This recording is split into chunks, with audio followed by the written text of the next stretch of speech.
د بغلان د استیناف محکمې لوري د دې ولایت د ټولو ولسوالیو او مرکز پلخمري قاضیانو ته د هغوی د مسلک کېدو په موخه درې ورځنی سیمینار ترسره شو چې پکې لسګونه قاضیانو د لا پوهاوي په موخه برخه اخیستې وه.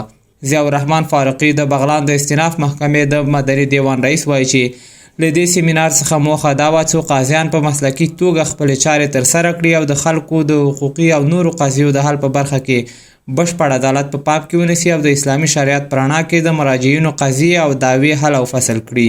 هدف اول به خاطر مسلکی سازی قضات است. اکثر قضاتی که در بغلان هستند تازه تعیین شدن، علمای برجسته هستند ولی در بخش قضا مسلکی نیستند درست و کامل. جناب رئیس صاحب این سمینار تشکیل داد تا آنها مسلکی شوند. مسلکی شدن از او یک کمک بزرگی برای امارت و برای مردم است، چون مردم پشت درها منتظر نمیمانند، پشت درهای محاکم به خاطر مسلکی نبودن قضات.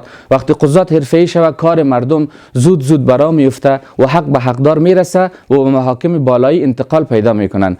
د محکمو مسئولینو او قاضیانو چې په دغه سیمینار کې برخه اخیستې وه وایي چې دغه ډول سیمینارونه د محاکمو د مسلک کېدو په برخه کې مهم او حیاتي تمامیږي او وروسته له دې به دوی وتوانیږي چې په معیاري توګه د اسلامي شریعت په رڼا کې قضایي خدمات خپلو مراجعینو ته وړاندې کړي. د قاضیانو باور دا دی چې د سمو قضایي خدماتو د عرضه کولو په برخه کې د دې سیمینار درسي مواد ګټور و چې قاضیان ترې په ګټې اخیستو خپل قضایي کارونه ښه ترسره کولی شي.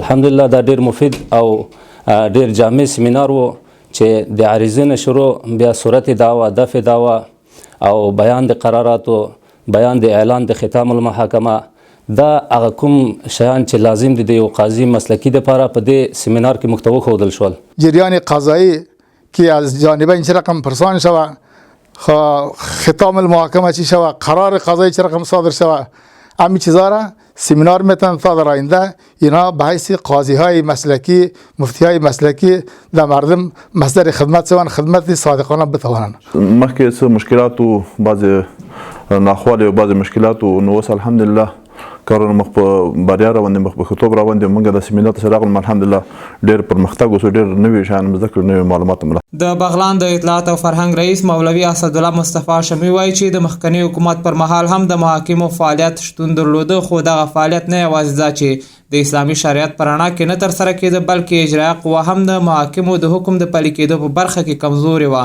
خو اوس دغسې نه ده او نه هم څوک حق لري چې د محکمو د حکم د پلي کېدو په برخه کې ناغېړي وکړي.